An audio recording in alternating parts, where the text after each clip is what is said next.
Chapter 6. The Showdown.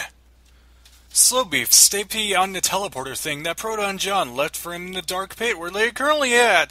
And at that moment in my story, leaving off from the last chapter after Proton John broke the depression simulator and saved the day, and left the teleporter for the DM to leave the dark pit they were currently trapped in, without saying anything to either of them, despite Slowbeef asking him stuff and telling him to wait because he's mysterious, and I'm not going to reveal what happens and what he does later, so don't ask me. Because I won't tell you, because I don't want to tell you, because it will ruin the suspense, and you won't want to keep reading, and others won't read, and I won't get reviews, and I'll thusly be unpopular forever, and I'll be sad, and I'll stop making stories, and I'll eventually get off the internet entirely, and I'll be really sad for me, and a lot of other people, and you will feel, as a result, like a total douchebag if you do that, so don't be one. You don't have to be one if you would do something like me.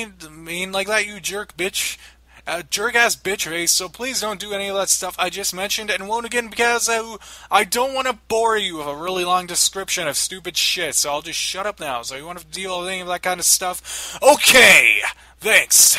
Moving on.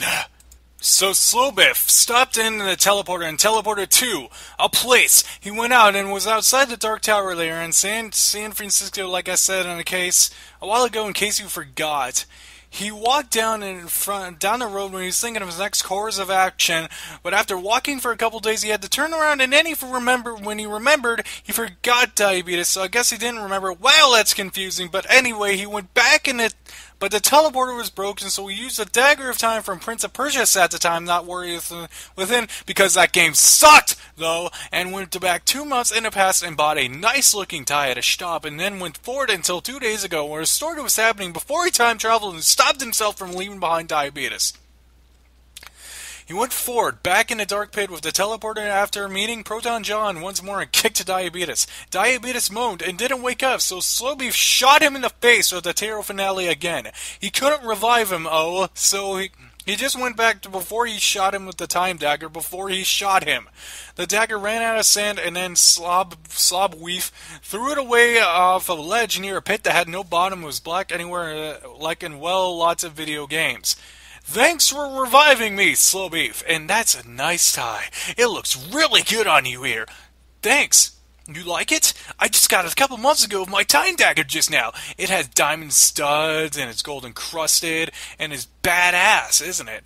Yeah, how much did it cost? Wait, where are you even getting something like that? Diabeetus was sad because only he had shitty plaid ties that his mother has sewed for him. What, you're making fun of me for being southern again? No, I'm making fun of you for wearing stupid clothes. Oh, alright then. So Slowbeef was getting really bored and getting really tired of reading all of that because of his bad eyesight, and then pushed Diabeetus into the teleporter of him behind him himself. Damn, that Proton John guy's better. Wait a minute. It feels like we already had this conversation, didn't we? Chip Cheesem was reminded of this one show I watched one time where the dudes went back in time to get out of trouble and stuff, kept staying the same, so they got in trouble anyways, so making mom's bad sandwich. It was really bizarre. Shut the fuck up, I don't care.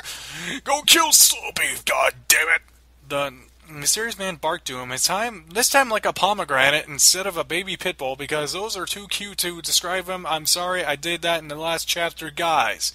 Okay, and then Chip Cheesem went to go General Ronikers, because he would do that earlier, but I forgot to make that a scene, so it is happening now instead.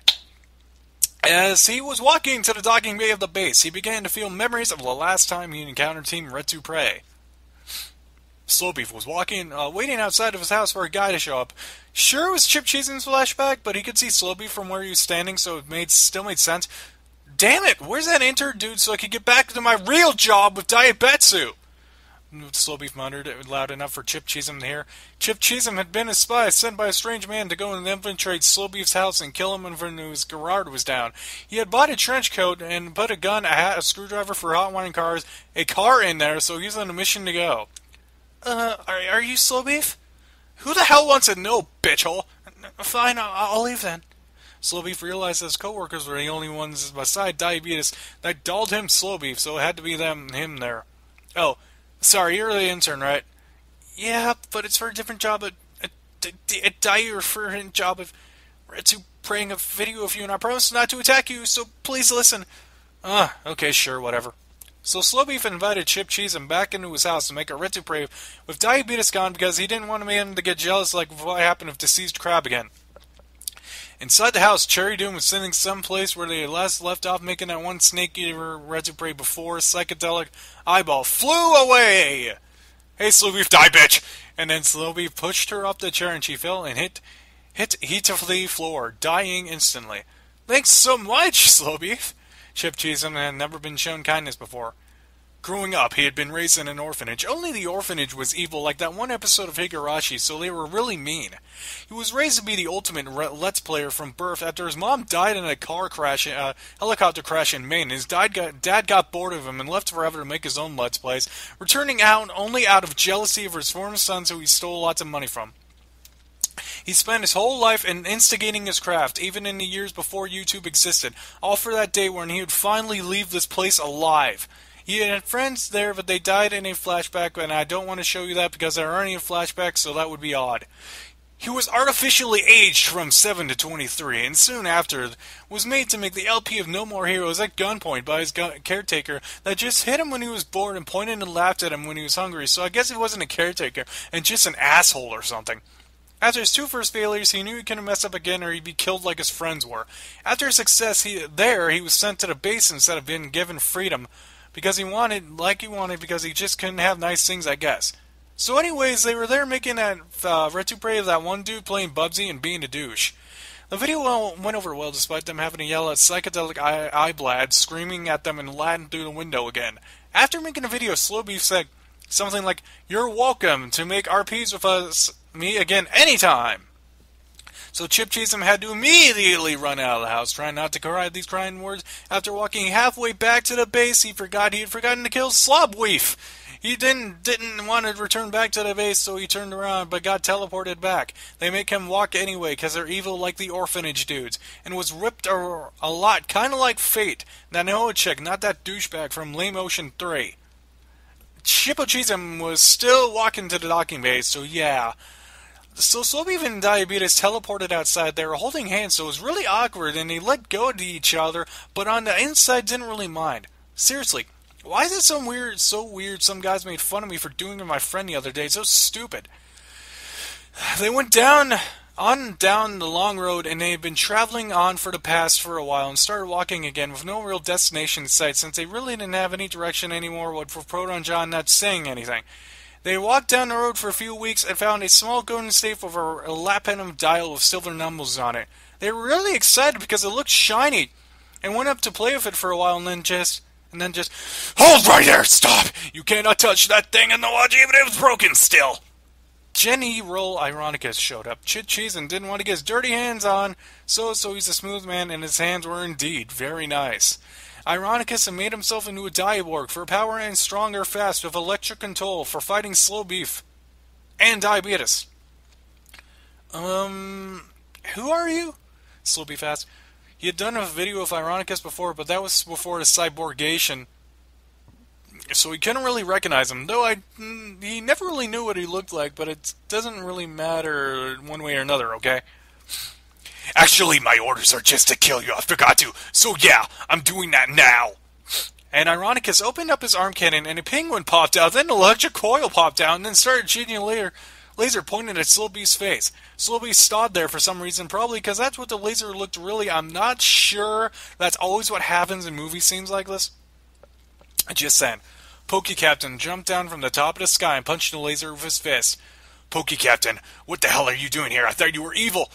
Slawbeef continued. That was not me, but clone. Look, there's no time, so let me handle this fight, okay? Christ Lord!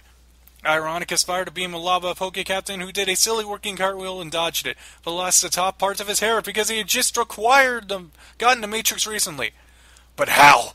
Research indicates that beam was sure to hit! Ironicus roared. Oh goddamn, shut up, you fucking fucker-rucker. Pokey Captain blasted and jumped on top of Ironicus with a grenade in the mouth. Slawbeef, that me from before was not me, but Blue Lander. But Bloodlander's a chick. Slawbarf, that me from before wasn't me but Mr. Sunbones, who do not worry about him before now, though. He's dead, Pokey Captain said, which was pretty impressive. They said all that since his grenade was so full of a grenade. Oh, okay. Slawbarf responded. Ironicus tried to machine gun Captain off, but it was too late. The grenade exploded and killed them both instantly. Bits of Pokey Captain rained all over Slawbarf and Diabeetus, and they were sad, but one of Ironicus' robot arms hit them in the head, and they were knocked out for a while.